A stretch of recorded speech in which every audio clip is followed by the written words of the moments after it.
Dokter, selamat pagi. Terima kasih, Dokter Muda. Terima kasih atas kesempatannya. Pada pagi hari ini saya akan membawakan bacaan divisi toraks dengan judul Management of Bronchopleura Fistula dengan pembimbing Dr. Divindya Jiwangga, DPTKKV, Subspesialis Toraks Konsultan.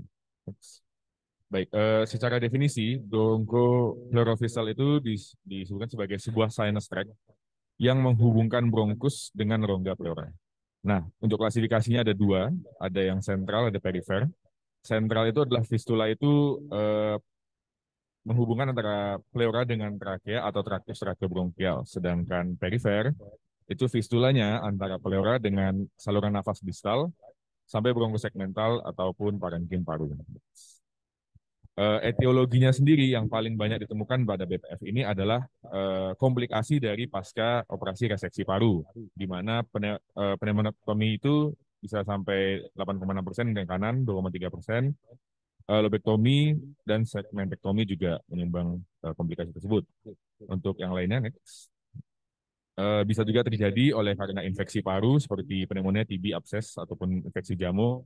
Bisa karena efek dari kemoterapi, bisa karena emphysema, ruptur dari bule, trauma iatrogenik, ataupun dari spontan pneumotoraks. Untuk mendiagnosis dari bronchopleuritis, pertama dari gejala klinis bisa kita temukan ada sesak dari dada atau hipotensi, ataupun bisa kita sebutkan sebagai salah satu tanda-tanda dari tension pneumotoraks. Dan juga bisa ditemukannya emfisema subkutis, adanya batuk, dan misalnya pada pasien yang sudah menggunakan chest tube, ditemukan adanya bubble expirator pada watosil drainage-nya. Next. Untuk pemeriksaan penunjang yang bisa dilakukan untuk evaluasi dari BPF adalah dengan cek seri, di mana bisa kita temukan ada air fluid level, adanya tension pneumotoraks, ataupun emfisema subkutis. Next. CT scan toraks ini adalah modalitas yang lebih tinggi lagi untuk mendiagnosis dari BPF, di mana bisa kita lihat adanya udara ataupun air fluid level tadi, dan juga bisa kita lebih memposisikan untuk fistula yang ditemukan pada pasien, apakah di lobus superior, medius, atau yang sebelah. Next. Beberapa juga dapat mendiagnosis dari BPF ini dengan menggunakan teknik minimal invasif, yaitu dengan bronkoskopi. Dan bronkoskopi ini pun sendiri terutama pada yang sentral. Jadi kita bisa melihat lokasi BPF secara pasti dengan visualisasi secara langsung.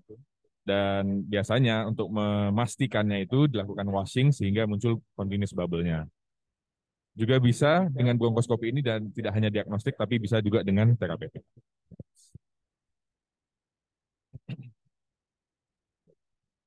Nah, untuk tata laksana sendiri, next. Jadi dari prinsip untuk tata laksana BPF ini, bila kita menemukan BPF pada pasien, maka manajemen yang pertama yang kita lakukan adalah untuk mengatasi komplikasi yang mengancam nyawa seperti tension pneumotoraks, aspirasi, ataupun gagal nafas. Nah, apabila kita temukan infeksi pada rongga pleuranya, maka kita harus segera untuk mendrainase rongga pleura tersebut dan memberikan antibiotik. Misalnya tidak ada dan sudah kita drainase, kalau misalnya ada, baru kita evaluasi dengan ukuran fistula tersebut. Misalnya di bawah 5, di bawah sama dengan 5, maka bisa dengan manajemen bronkoskopi tadi, ataupun misalnya lebih dari 5, baru kita maju ke pembedahan. Berikut tata laksana pembedahannya dari BPF. Setelah kita pemasangan chest tube, sudah kita lakukan bronkoskopi, nah, maka kita evaluasi apakah pasien merupakan kandidat untuk pembedahan. Jadi istilahnya kondisinya optimal. Nah, bila kondisi optimal, kita lihat ukuran dari BPF-nya lagi. Nah, misalnya terlihat dan bisa kita lakukan, maksudnya kita bisa mencapai dari BPF tersebut, kita bisa langsung tisu buttress ini kita jahit. Jadi kita jahit dengan cara istilahnya matras, terus nanti kita continuous seperti itu. Lalu berikutnya nanti bisa kita lakukan dekortikasi dari sisa agar parunya bisa mengembang untuk mengisi sisa rongga pleura yang kosong. Bila misalnya tidak terlihat secara langsung ataupun ruangannya agak sulit ya untuk kita masuk ke dalam, kecil gitu misalnya, bisa lakukan kita untuk konservatif saja dengan tutup drainase. Jadi tidak terlalu besar misalnya efek dari pneumotoraks yang disebabkan oleh BPF-nya tersebut. Yang berikutnya, yang bagian yang sebelahnya itu, misalnya pasien itu bukan seorang kandidat untuk pembedahan, jadi critically ill. Nah, kalau misalnya bisa diventilasi, maka kita pasang chest tube atau open drainage sampai dia bisa menjadi kandidat untuk pembedahan. Bila bila tidak bisa diventilasi, kita usaha untuk closure tanpa non surgical, jadi yang bisa dari bronkoskopi tadi, dan misalnya ya akhirnya gagal, baru kita maju ke pembedahan seperti itu. Next. Nah, untuk teknik pembedahan sendiri ini ada dua approach. Yang pertama transthoracic.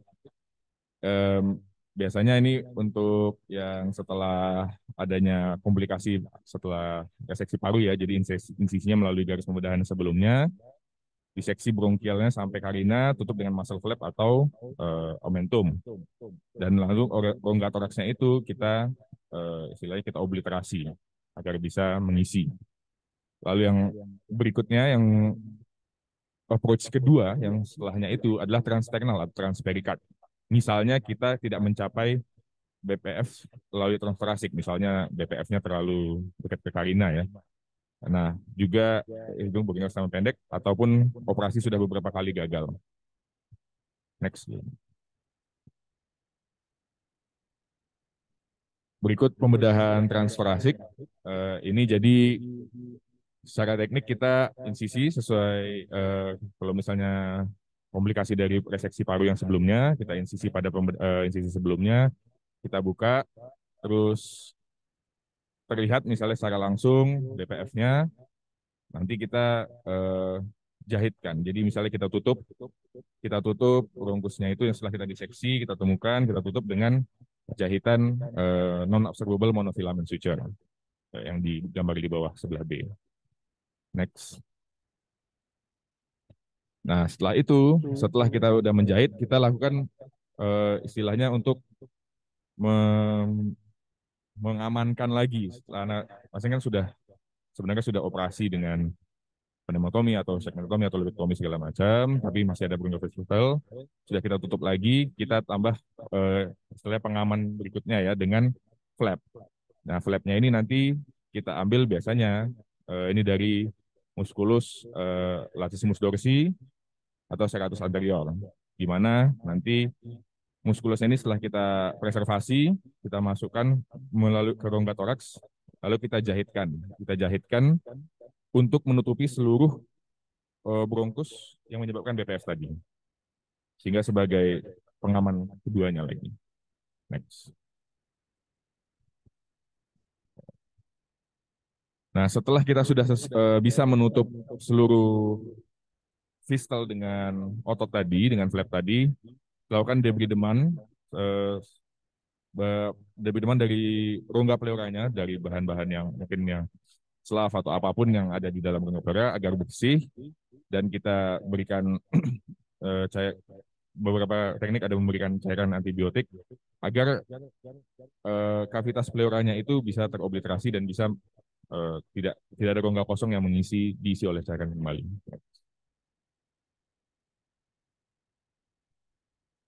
Nah, ini transposition muscle flap-nya yang bisa dilakukan, di mana kita memobilisasi otot latissimus dorsinya tadi itu, ataupun serratus anterior untuk menutup bronchopleural fistel yang sudah kita jahit. Next.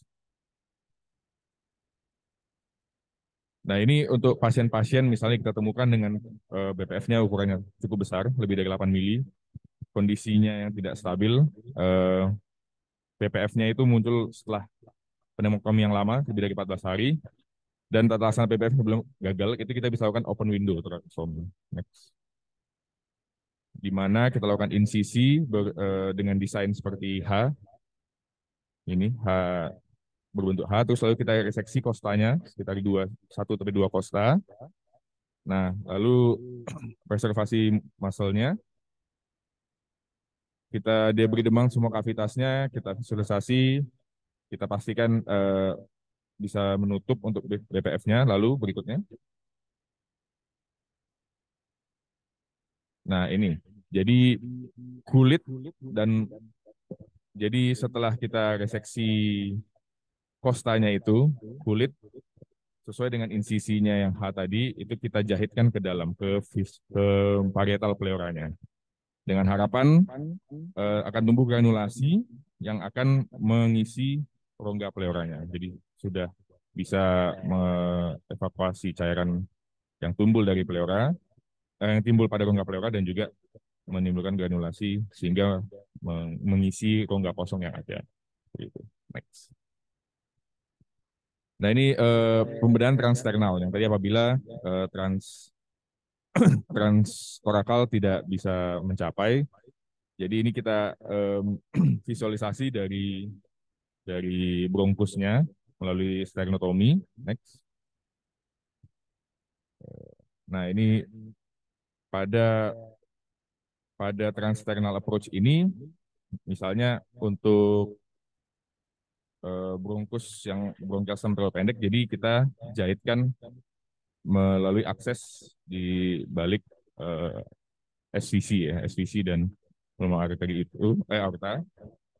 Lalu next, setelahnya itu kita menggunakan omental flap. Jadi insisinya agak diperpanjang, lalu melalui gastroepidura arteri kita ambil omentumnya, kita dibawa ke atas, lalu digunakan untuk menutup bronchopelvic yang pada bronchostom pendek tadi disebut.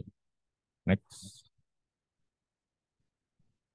Nah ini juga salah satu teknik yang bisa digunakan pada transternal approach. Misalnya fistulanya yang pada kanan ini terlalu pendek, tidak sulit untuk ditutup secara langsung ataupun menggunakan flap sehingga direseksi pada stingidas carina dan pada bronkus kirinya lalu dianastomosiskan secara langsung. Ini pilihan selain dari pembedahan terbuka yaitu VATS. Nah, VATS ini dikatakan biasanya untuk bronchopelvic itu visualisasinya lebih baik ya karena ada kamera yang bisa melihat ke seluruh arah rongga toraks dan juga menurunkan kebutuhan tindakan intervensi lainnya maksudnya setelahnya dibandingkan dengan open surgical. Gitu. Oke, next.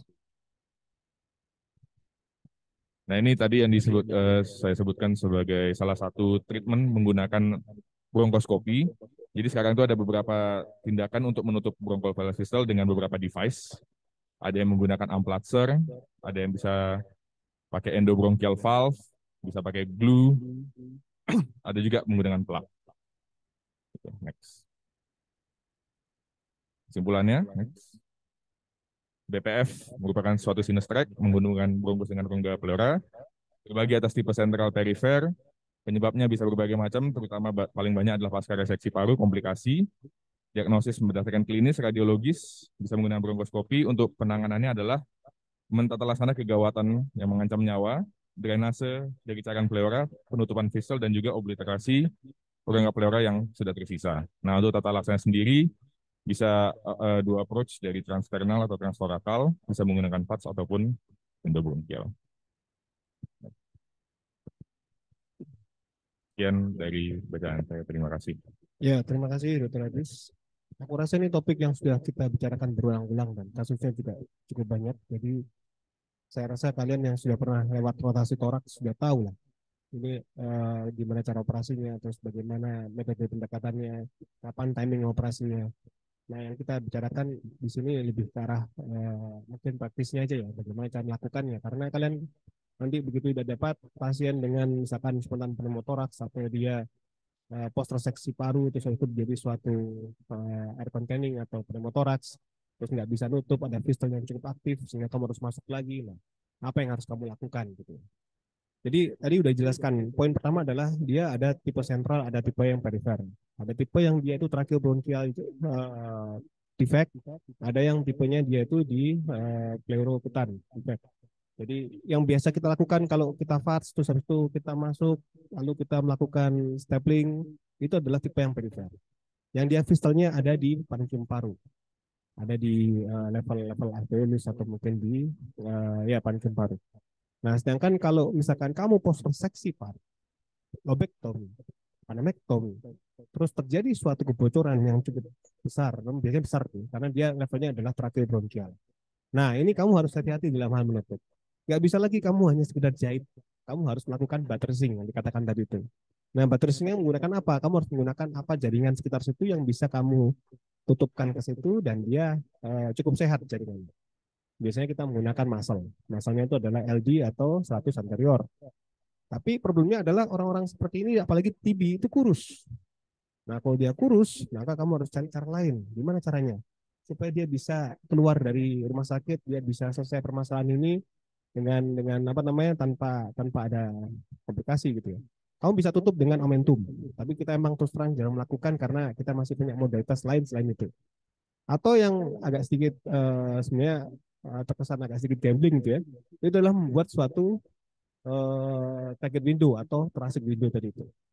Sebenarnya prinsip dari suatu thoracic window itu adalah tidak boleh ada fistal yang aktif. Karena kalian tahu bahwa begitu ada fistal maka udara akan keluar semua, maka dia akan mengalami hipoksemia karena oksigen tidak akan pernah cepat terpenuhi karena semua udara akan bocor keluar ke satu sisi. Biasanya kita bisa prediksi bahwa orang ini akan bisa oke atau tidak dengan window tadi dengan tanya sama anestesi. Tidal volume itu tercapai apa enggak? Biasanya standarnya di situ. Kalau dia dari tidal volume-nya itu dia masih tercapai dengan berat badannya dia, maka harusnya subiotu dengan kondisi kebocoran yang kamu lihat itu. Atau kamu bisa melihat apa namanya? Dia bisa lihat dari monitor anestesinya itu ada kebocorannya cukup besar apa enggak. Oh dia bilang, wah dok ini kok lumayan dok ya besar ya. Maka kamu harus bisa mungkin tutup itu. Karena kalau misalkan kamu nggak tutup itu, maka dia akan terjadi stealing atau dia akan hipoksemia dan akhirnya dia tidak akan bisa lepas dari ventilator kamu. Nah ini adalah suatu hal yang tidak baik. Nah begitu dia ada masalah, kamu nggak bisa nutup dari torakotomi dan itu nanti misalkan dia masuk ke ICU dan dia nggak bisa lepas ventilator karena hal seperti ini, maka baru kamu pendekatan transternal tadi itu. Masuk lewat transternal, kamu sibak atau kamu singkirkan itu arteri pulmonalisnya seperti kita mau melakukan bitisan ya di pegel, kamu angkat sedikit, kamu akan melihat bronkus utama kanan. Kalau misalkan kanan ya, nah kalau kiri agak sulit. Kalau kiri kamu harus agak menarik ke bawah arkus aortanya. Nah, yang sebelah kanan, misalkan itu kamu cari mana arteri pulmonalis, lalu kamu go round, kamu tarik sedikit ke arah medial, kamu akan menemukan di mana cabang bronkusnya itu. Nah, di situ kamu bisa melakukan staple atau kamu melakukan tutup di situ. Kamu jahit atau kamu apapun bisa. Mau di staples boleh atau mau dijahit boleh. Nah, kalau misalkan kasus yang tadi yang Mbak Jasmine tadi yang kita operasi yang saya ngomong ke dokter yang tadi, seandainya kita mau agak sedikit agresif ya, misalkan nanti nggak ada jalan lain dari paru, mungkin saya mau masuk lewat pendekatan transferal tadi, stereotomi, terus itu kita mau cari dari cabang utama dari karina menuju ke bronkus kanan, terus nanti akan saya libatkan di situ. Saya akan bikin jalan di situ. Rencananya begitu. Tapi ini mau saya tanya dulu dengan pemologis intervensinya dulu, apakah bisa nggak dia dari pendekatan endobronchial. Karena terus terang ya ini akan luar biasa gitu ya. Misalkan kita buka sternum, terus kita harus melakukan hal yang agak sedikit berisiko seperti itu. Oke, jadi itu sedikit gambaran mengenai fistal ya, BPF, dan ini kasusnya banyak. Kamu udah sering yang torak udah pasti udah sering. Pasien paling banyak kita kalau nggak dekortikasi di BPF, dekortikasi di BPF, selalu begitu ya. Dan ini adalah gambaran dari apa yang akan kamu kerjakan nanti di luar. Dan saya pengen kamu lulus dari sini semua, itu udah bisa kayak gini-gini. Kamu udah bisa dekortikasi, kamu bisa ngerjakan begini, kamu bisa ngitung kosta. Paling nggak operasi torak, ini terus terang di luar nanti operasi yang mungkin bisa kamu kerjakan adalah vaskular dan toraks. Jadi kamu harus banyak-banyak kejar di situ. Nanti jantung pasti harus kamu kejar juga, tapi kamu paling tidak toraks sama vaskular ini menguasai. Karena ini paling banyak kamu temuin nanti. Iman di Palu. Kamu mau pulang langsung ngerjakan SD kosong? Tidak. Yang kamu cari adalah hal seperti ini, living costing. Nanti kalau center kamu udah bikin, mungkin kamu setelah 1 tahun di situ kamu udah bikin suatu hard team yang cukup bagus, kamu bisa ngajarin SD closure. Baru terpenuhi setelah berapa bulan mungkin setelah kamu lulus. Tapi hal seperti ini nggak usah nunggu sampai berapa bulan-bulan.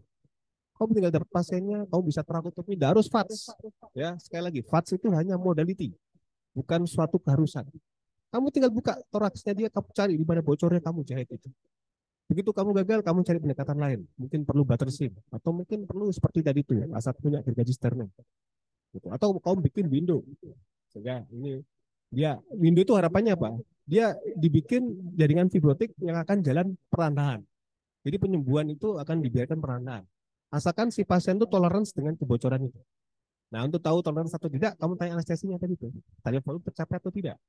Terus apakah bocornya itu cukup besar apa enggak di mesin ventilator. Karena kalau misalkan dia bilang ini oke, tadi volume masih tercapai, artinya orang ini akan baik-baik saja. Tapi kalau dia bilang tidak dok, ini kayaknya bocornya agak banyak. Terus habis itu tadi volume saya nggak pernah tercapai karena bocor semua. Nah, kamu harus tutup gimana caranya? Kalau perlu ya momentum kamu naikkan ke atas. Atau LB-nya kamu tutupkan ke situ, kamu batasin. Pokoknya gimana caranya tuh bocor tuh harus tutup. Gitu, supaya dia bisa lepas dari rumah sakit. Jadi kan seperti itu. Oke, ada yang mau tanyakan sekarang? Kita diskusi. Kasih mic-nya. Itu udah mati recordnya. Atau masih record? Iya. Nanti dipikir aku